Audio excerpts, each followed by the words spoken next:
una vez una idea. Una idea tan simple y a la vez tan poderosa que llegó a definir la política exterior de las superpotencias durante casi medio siglo. Una idea que dibujó nuevas fronteras en el mapa del mundo, que justificó guerras y que sostuvo dictaduras. Y todo se basaba en una metáfora, aterradoramente sencilla, la de una pieza de dominó, que al caer arrastra a todas las demás consigo. La pregunta que lo cambió todo fue esta. ¿Podría la caída de un solo país, en algún rincón remoto del planeta, desencadenar una reacción en cadena que derribara al resto? Miren, esta fue la pregunta que obsesionó a presidentes y a generales, la que alimentó el miedo de toda una generación y la que en definitiva le dio forma al siglo XX. A esta idea la conocemos como la teoría del dominó. Esencialmente lo que postula es que si una nación cae bajo un sistema político específico, en este caso el comunismo, va a arrastrar inevitablemente a sus vecinos hacia la misma ideología, uno tras otro, en una secuencia que parece imparable.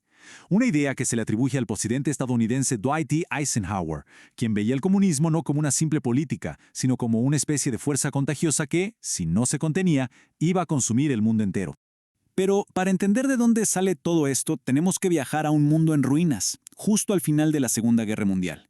La alianza que había derrotado al Eje se estaba desmoronando, y de esas cenizas surgían dos titanes con visiones del mundo, completamente irreconciliables, los Estados Unidos y la Unión Soviética.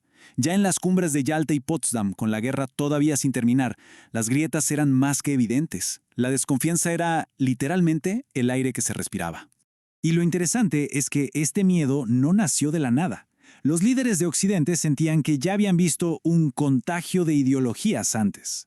Recordaban perfectamente cómo el fascismo se había expandido como una plaga por Europa.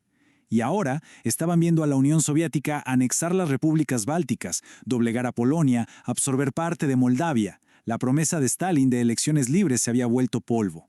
Parecía el mismo guión, pero con un nuevo protagonista y un nuevo color: el rojo. Y entonces, la mancha roja comenzó a teñir el mapa de Asia. En 1949, China, el gigante dormido, cae ante Mao Zedong.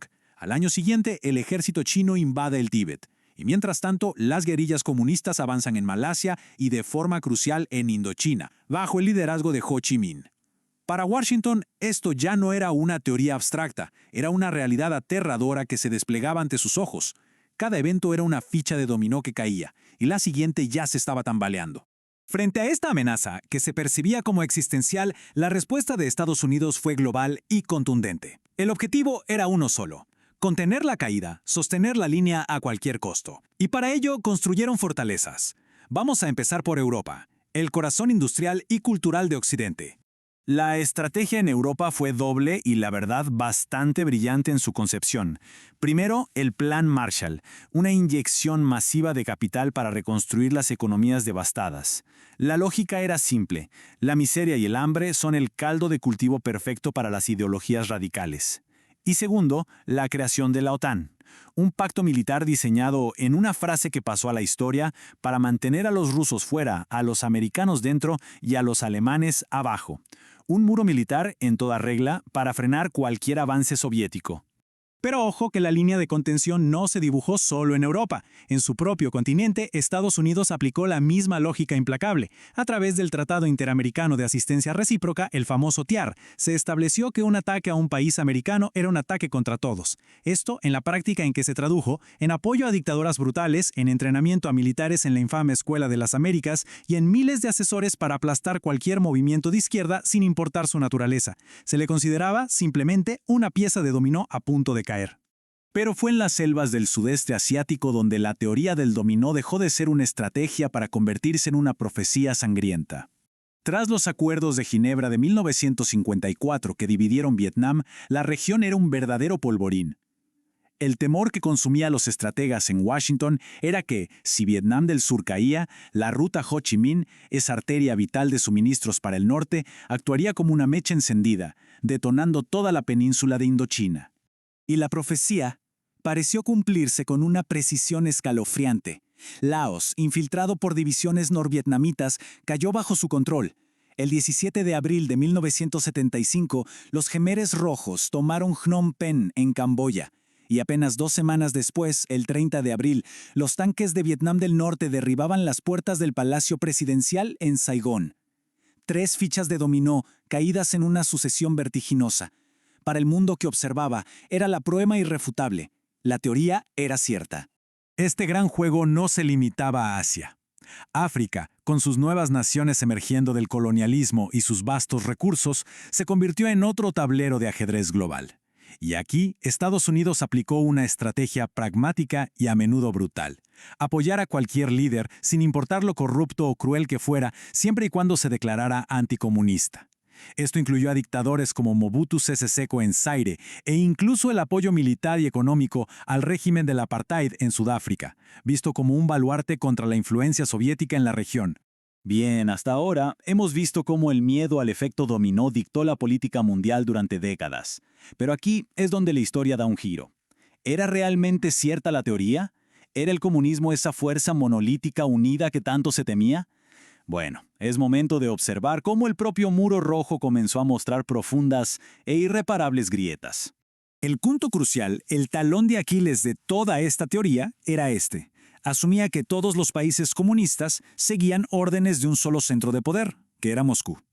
Pero la realidad era infinitamente más compleja. El comunismo no era un bloque uniforme. Estaba fracturado por nacionalismos ancestrales, por rivalidades históricas y por abismos ideológicos entre marxistas-leninistas, maoístas y otras corrientes que, francamente, se despreciaban mutuamente. Y los ejemplos son concretos e innegables.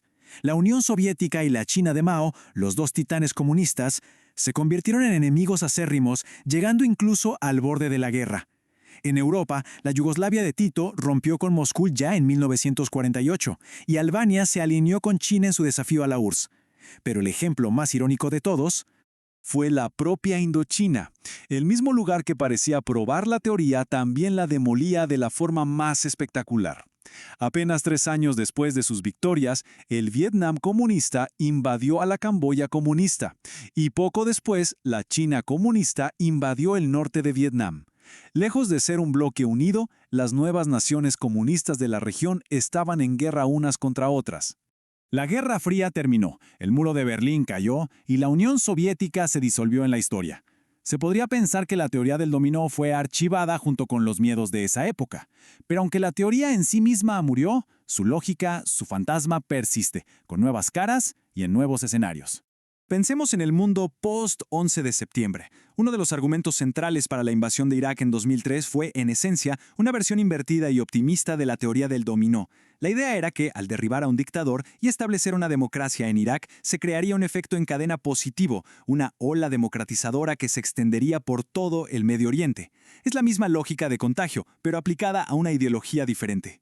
Así que, al final, todo esto nos deja con una pregunta bastante inquietante.